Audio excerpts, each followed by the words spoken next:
We got to start an intro. You say who you are. I'll say who I am. Oh, And then you'll all start. right, perfect. All right, what's up, CC's community? This is Dane, aka Trader Dale, and this is the man, the myth, the legend.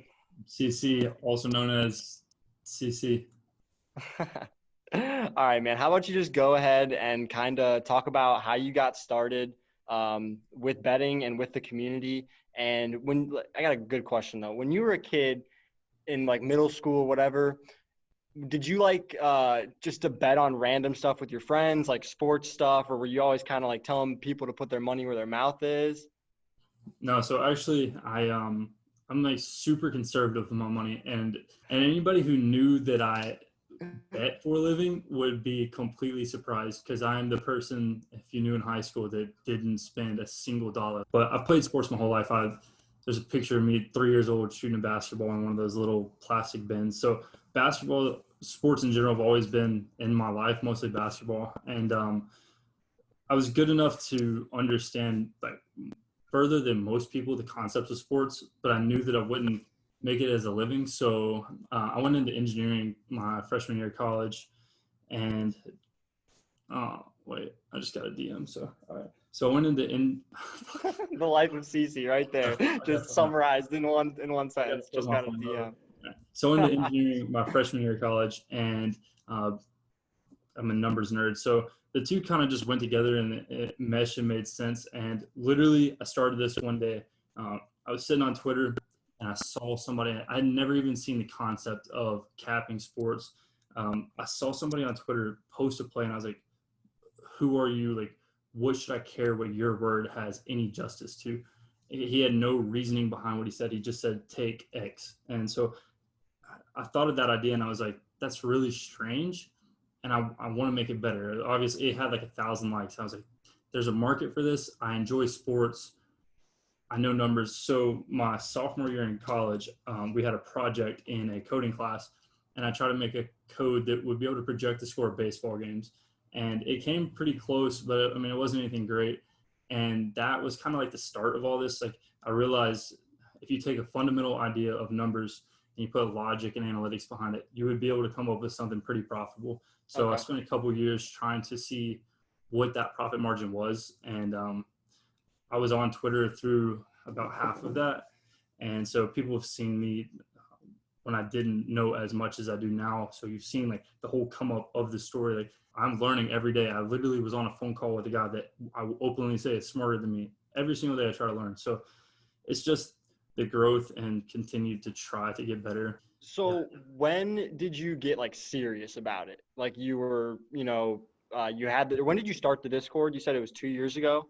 On January 2019, I believe. Okay. Yeah. So you got serious about it around the time you started the Discord, or were you like seriously betting before that? I would say that I was serious for the most part when I started this. I don't start something to do it half-ass, Yeah. but it became like a logical. I need to spend more time in my day in this when I started the Discord. 30 members was cool, but I still like it was still like a hobby to me. I didn't think it would ever turn into anything that was my entire livelihood. Like, for instance, I haven't given much of a background, but I graduated engineering school in April, and I'm not using the degree. This is my full time. I wake up and I do this every single day. So to tell me a year and a half ago that was going to happen, I would call you stupid as hell. But so I wouldn't say I got serious then. I would say probably March Madness of 2019. We went, I think, 18-3 in March Madness. That could be wrong. It's been a year, but it was something close to that. And that was kind of like okay, I think I have something going here. And so that was probably the initial, like, we can do something with this, but I still don't even know if I'm comprehending fully how big this is growing and how early in the early stages this is. Like, it's just the beginning. I say that all the time, but it's insane. Like sports aren't even legal in every Yeah, sport, exactly. in every state. So it's like, I don't know. It really is the infancy. Do you have a favorite sport to cap? I know you're a big college basketball guy, but I'm not sure. So I would say college basketball is my favorite sport to watch. Cap, I would probably go with baseball. Just baseball is more. There's so much analytics in baseball that you can, as you've seen, and a lot of people have seen. I've predicted exact scores of baseball. Like it's such a numbers game that Okay. it's so fun to just watch happen and come into fruition. It's just cool to watch the numbers work out in baseball. Basketball is definitely my favorite sport. College basketball, there's nothing like it. But to cap, I would say baseball. Okay. For basketball this year, college basketball, I don't know what the fan situation is going to be, but do you think that's going to have any impact on totals? And do you think books are adjusting for that already, or what's your thoughts on that? Books are going to try to adjust. They have no clue what's going to happen. We have no clue what's going to happen. To say that I have any opinion would be a lie because Okay. I have no clue. I actually did a little bit of looking the other day because I was curious. And you can look at schools that had no attendance, and Vegas has been pretty spot on. Chicago State is an easy one to do. If you know who Chicago State is, they have like, I think their average attendance is like 200 people. And Oh, so wow. it's super easy to see. And their over under was almost 50% in the last like 5 years. Spreads are pretty much locked on. So Vegas has that down pretty much for Chicago State. I have no clue about other schools, and it'll be a test of time. But I'm not too worried about it, as baseball was the same way. We had no clue how people were going to fluctuate in baseball. College football has been the same way. Unders have been nice in college football because of communication, and I would imagine that it's the same in basketball, being able to call out offenses and switches. But it's just something you have to figure out when the time comes. Okay. When it comes to like, I know most of the time you're participating in major markets, college football, college basketball, but we were talking about, I believe it was this morning, you said how first half team totals are typically a little bit smaller market. There's, smaller limits and such. You tend to focus on more major markets though, is that correct? Yeah, I would say for the most part, I do. Baseball, we hit first five a lot, which would be considered a smaller market. But I would say in most sports in general, we focus on the larger ones. The main thing is just, and I tried to explain this the other day in Discord, but the thing is you want to take out as much like major swings as possible. So yeah, we bet on large markets, but it's a very picky, like pick and choose. Like it's not just in general large markets. If there's a first half edge, then we're not on a large market just for any reason. And I've never seen you post a live bet, which obviously it's hard to post official plays for live bets. It's not really logical. But do you ever mess with live betting at all? Hey, 1 second.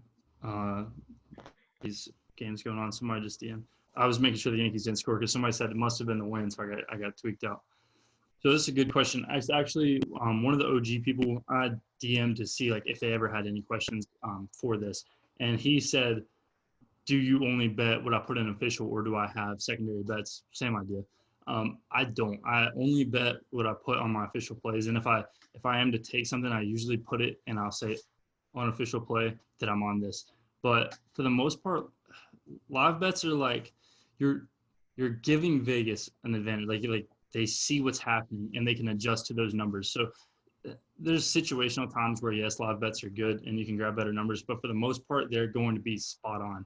And Mm-hmm. so it just doesn't make much sense to me, especially to double down or triple down and put more exposure into a game when at the end of the day it's a weighted coin flipped and you're hoping that your analytics got you on the right side of the flip. So to overexpose with live bets, it's just you're asking to get hurt really fast. And so don't put all your eggs in one basket. Just one game at a time. Know what you did is right, and trust it long term. Gotcha. So a little more about the industry and gambling Twitter more specifically.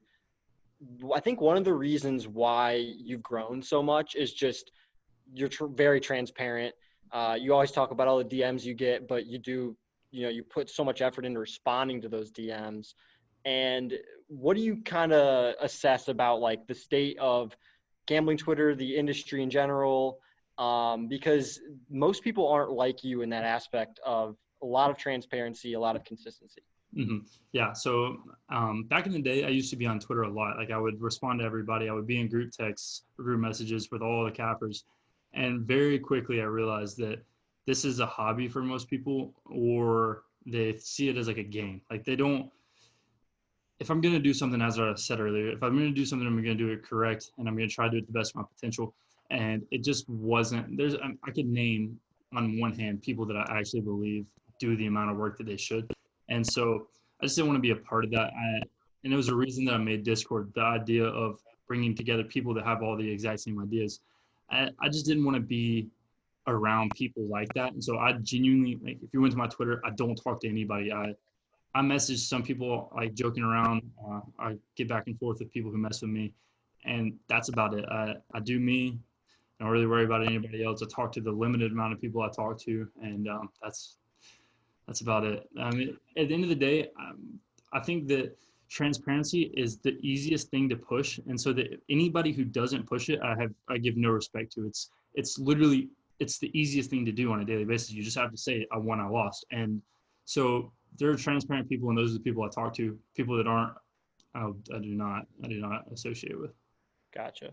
Why do you think it is, and maybe this isn't even something you care to answer or can answer, but why do you think it is that people are so attracted to that Vegas Dave style capper, people are just like, oh, it's the lock of the day, whatever else? So I was told at a really early age, and it is the most truthful thing you'll ever hear is everybody wants something yesterday. If you start going to the gym on New Year's, everybody will be gone by February. It's the nature of how we're wired. And so people see lock of the day, they see max bet. So we had a max bet. When was that? No, we had a 4 unit on the Braves earlier this year. Mm-hmm. I posted, hey, I have the biggest baseball player of the year today. And I didn't mean it by DM me asking for the singular play. I was just saying like, hey, today's going to be a big day. I literally, just because of that one, got so many DMs. I cannot explain. Like, people just see that and they're like, oh, perfect. How much can I pay you for that one play today? And people charge. I mean, I've seen $20, $30 being charged for a single play. And I'm like, you cannot buy this one play, but for the exact same price, I will give you a month. And you can see how long-term you're actually supposed to win. And so it's that idea of, again, it's a gamble. It's an investment. You're not going to win every single one. So to give out one singular play, it stimulates your mind. Yes, it's fun, but it's not realistic unless you have the game rigged. You're not going to be able to say definitively, yes, this is going to win. So are there any other obvious misconceptions that you think of when it comes to just that people have about being profitable over the long term? I would say just for the most part, the idea of taking parlays, taking teasers, yeah, there's a time and a place, but there's not. Don't. And so just that idea, as well as, okay. CC is officially anti-teaser. Genuinely, you don't have to do anything. You could take 2 weeks off of betting. Literally, as Warren Buffett said, it's not baseball. You can swing at the perfect pitch. And Yep. that's more of my mindset, is just swing whenever you think everything that you know leads you to believe that this is a good spot. And so that's what I do. And it just so happens to be with favorites. Yeah, that's so true it's true in stocks, but it's also true even more so, I think, in the sports betting markets, because there's so many different sports and there's always another day. And to think that you have to have action every day is kind of a good distinguisher between, are you in this for the long-term investing, or are you in this for the entertainment style gambling? Yeah, shotgun sprayers. People who bet on 12 games a day. That's there's just people that wish to go 5 and 7. There's people that want me to do it, but it's not me. So, big topic in the Discord last couple days this week has been line movement, because Vanderbilt's, haven't checked it recently, but it went from 47 to 41.5. yeah. Oh yeah, real quick, are you thinking about middling that or not sure yet? I considered it. I talked to some people that would know more than me in that situation. I'm not really sure. I don't middle very often. Overall, I just get the sense of no, I don't think so. Is that the right mathematical answer? It's not. But I just don't think that 6.5 points is enough right now. So we will not be. Gotcha. But yeah, so on the idea of line movement, there was a lot of, I understood both sides of it is the problem. And though I do think that we can move markets in a very, very minute way, I wouldn't even say that. I retract that. There's so much money bet on sports on a daily basis. I don't think that people realize, like Vanderbilt on a Monday I think we locked it in at 9:30 a.m. We may have moved it a point or two, and that's only because of COVID. If there was no COVID, I don't think we moved that line at all. But the weather is a big reason as to why that moved. But Yeah, we moved it, which is great. I mean, I would love to move every line. I think it's illogical for sure. And I think we've just gotten really good sides of every single position, which is what I'm here to do. So I'm completely happy with that. Yeah. The guy that I talked to knows a lot more than me. And he said that it's possible, but it's hard to imagine. He brought up a good point that major markets right now are only allowing $2,000 bets. So for us to push X amount of money, we probably could move the line a little bit, 3 games in a row. So if it continues to happen, maybe throughout the rest of the season, then yeah, I can see the argument. But we cover 15 cents on average, which is great. That's what, 3.6% on an average 113 line. And so that's great. Don't get me wrong, but 3.6% is a lot different than 6.5 points. So piggybacking off the closing line value, that is obviously a major key to long-term profitability. What are like the other major keys?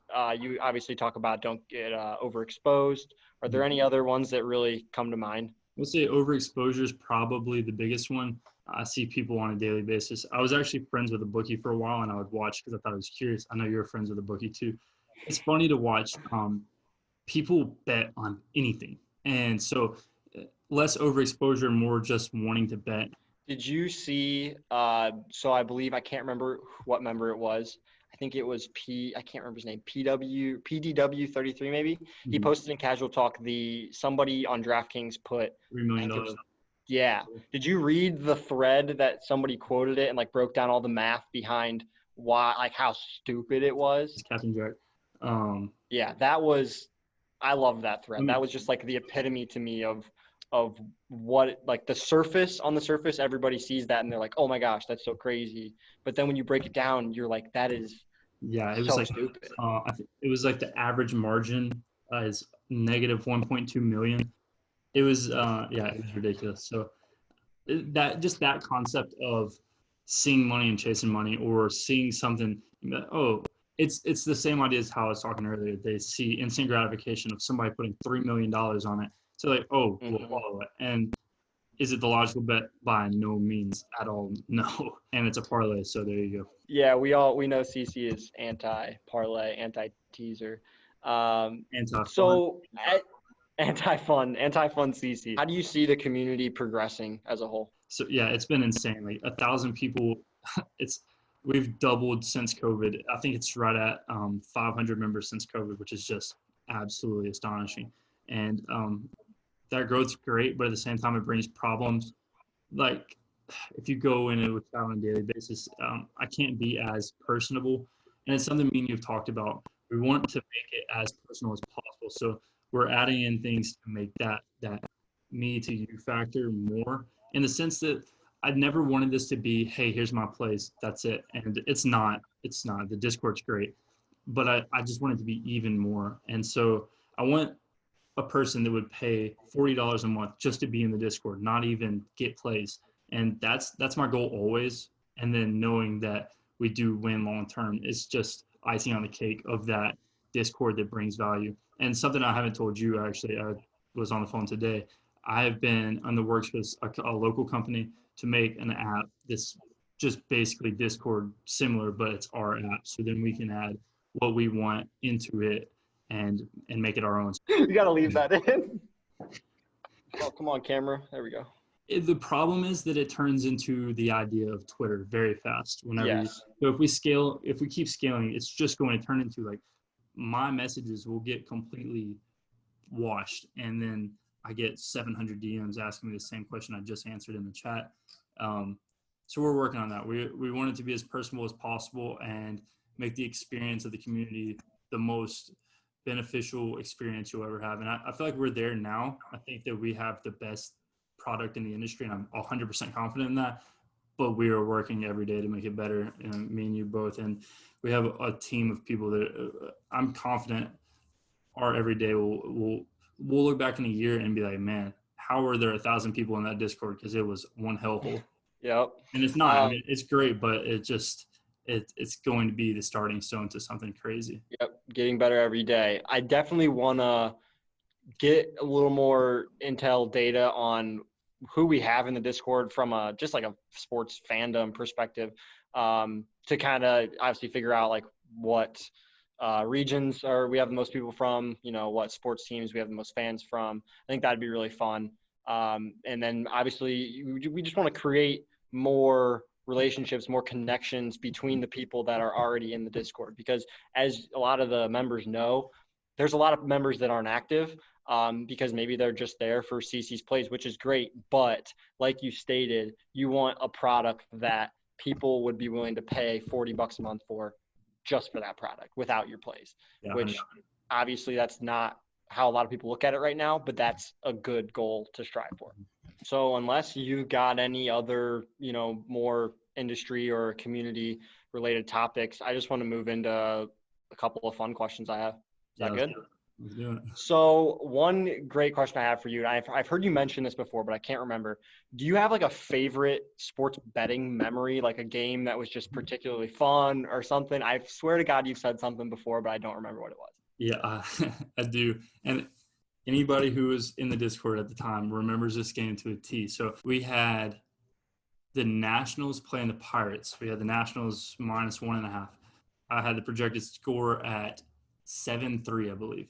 And the Nationals could not score. This was probably August last year. It was 3-1 going into the ninth inning. I had 7-3. Cranks, absolute bombs in the ninth inning, 7-3 final score.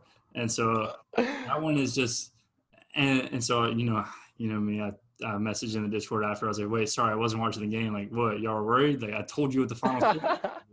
And so that was definitely a favorite. I don't know. The Braves was pretty crazy this year. I definitely so those two are back and forth, kind of the same idea. I definitely have a least favorite. And anybody who was in college basketball last year remembers St. John's up 25 at halftime, didn't cover the +4. That was rough, but that's definitely a least favorite. But favorite's a little more tough. I would say the Nationals, though. Okay. What about sports watching fandom moment? First off, I know you're from Bama. Are you a Bama fan or are you a Bama hater? I would say more of a fan. For anybody who is from, I know I've talked to a couple people in the Discord who are OSU grads, Ohio State. That's where I go. So if we got any other Ohio State students, feel free to slide me a DM. We're about to take the Natty this year. So yeah, at one point, we had probably 200 members, and I knew at least 30 of them were Penn State students. None of them knew each other. I thought it was crazy. Do you have any like great memories for just sports fandom in general? I mean, March Madness. Who are your pro sports teams? I don't really have any pro sports teams, to be honest. I don't really watch sports as often as you'd probably imagine. I enjoy college basketball, college football. Yeah, that's about it. I don't watch NFL. The irony of that's funny. Yeah, that you don't have like you're not a diehard of somebody. No, so I watch NFL on Sundays, usually take a nap. That's about it. NBA, I like players, but that's about it. If I had to say I had a team, I would probably say Syracuse basketball. I love the zone. I love Jim Boeheim. Yeah, that's about it. I wouldn't say I have a football team. Maybe Alabama, but I just like I like players for the most part. Kobe's my favorite basketball player ever. That's easy. Football, probably Najee Harris at Bama right now. And baseball, currently, I don't care what anybody says, as of yesterday, Juan Carlos Stanton, that's my guy. Trend man. For me, my favorite – I don't have a favorite sports betting memory, honestly. I haven't had any, like, just crazy games I can think about. But Rajai Davis, as an Indians fan, Rajai Davis home run. And although we lost and that was heartbreaking, I've never celebrated a sports moment more in my entire life. What's the craziest game you've been to? As an Ohio State student, you've had to been some crazy games. Oh, I went to the Ohio State-Michigan game when I was a senior in high school, actually, the triple overtime. I was actually at that game because my brothers went here at the time. And, that was by far and away the craziest thing ever. Rushed the field, the whole deal. The touchdown was in my side of the end zone or my side of the stadium. That was – I'm getting goosebumps just thinking about that. That shit was insane. It's a pretty solid one. I think last question here. This is just random. Do you really eat Chick-Fil-A 3 times a day? I do. Yeah, I do, unfortunately. So I just got a condo. I've posted about it a couple times, and my goal in the condo is cook breakfast every morning. I have not done it. I made breakfast. I made breakfast once. You can't see, but I'll probably 60 steps away. There's a Chick-fil-A. So I said I was gonna cook breakfast every day, and it's like it's right there. So I usually wake Do you up. mix it up or do you get the same thing? Oh no, same thing. I literally, you called me to say, hey, let's do the Zoom, and I was leaving Chick-fil-A. Every single day. What's Um, the order? number one, no pickles and a Powerade drink. It's pretty simple. Yeah. So I asked a couple of the OG people on Twitter. I said Twitter on Discord to ask me questions, and we will answer a couple of them. Yeah, do we have any OGs that you want to shout out? So I know there's some people out there. yeah, so JLou50, that's the first one we'll answer out. He works in the Indians organization. I'm not gonna say what he does. I don't know if he wants that said. I believe he was one of the first 3 people to join, like an absolute OG. He's the first person I messaged whenever I figured out we were gonna do this. Great guy. He's always been a. We've had highs and lows, and I don't think I've ever heard him say a word negative once. He said he's basically asking the same thing you did, so we'll skip that one. Rebel Fan is another OG. He asks, what are the core values that you stand for when making this server? So we kind of went over it in the fact that just being absolutely 100% open and transparent through everything. If there's ever a question that I'm like, people might get stressed out or might think that I forged this in some way, I'll usually type it in week recap just to have it there so people can see. I have 5 people right now to audit my plays. They literally just make a spreadsheet and make sure that I don't lie. And so just the idea of absolute open in an industry that's not is my biggest core value for sure. He also asks, what is the biggest learning lesson from building this? It's a really good question. I would say to understand that the smallest dogs bark the loudest, and don't let a single word affect you. So to be able to turn off the mental switch of this is short term, don't think about it, be able to go on about your life. So June of last year, you weren't in here. So June of last year was the most variant month you've ever heard in your life. And I lost so many days of sleep. I just wouldn't sleep. And it's literally variance. Like not a single person was mad at me. They were like, you can't cap somebody dropping a baseball when they get paid millions to catch a baseball. But at the time, I couldn't turn off that mental switch of I'm losing people money. And that's been a really big, and it's not even in just this, it's life itself. Like you can't always do perfect. You can't satisfy everybody, so satisfy the majority. And I would say that's my biggest lesson for that. So Smoking Bulls asks, you basically covered this a second ago, what are your thoughts on for fun bets, like something you're watching, Kentucky Derby, random NBA game? I don't bet on basically anything. I bet on anything that's on the official plays. That's about it. I just enjoy my life without betting. I mean, what is watching going to help? And it doesn't. It's just going to stress you out. So for fun, I mean, if that's your idea of fun, then yeah, I guess so. Yankees are 1-0 through 2 innings. They're going to the third, so that's good. But I mean, if that's what you consider fun, find a reasonable, I guess, approach and stick to it. Don't be stupid. All right. Well, that's really all I got, man. I think that the community and particularly the active members, the army of weirdos, are really going to appreciate knowing exactly who you are. And I think it's only up from here, man. Yeah, we're gonna do a lot of stuff like this more often. I think less than me showing myself. I don't really care about that. Like it's like people made it a bigger deal than it is. I don't care to show myself. This is what I do for a full-time living. So I've been open about everything. I'll be open about who I am. I don't care about that. More the sense that I just want to have these conversations to break down like my thoughts and analysis, like how we talked about line movement. So we're gonna do things like that more often. But yeah, it was a fun start. We got 100K followers, so it's going to be. I said 100K. I fucking wish we had 100K. We have 1K. Then we'd be moving some lines.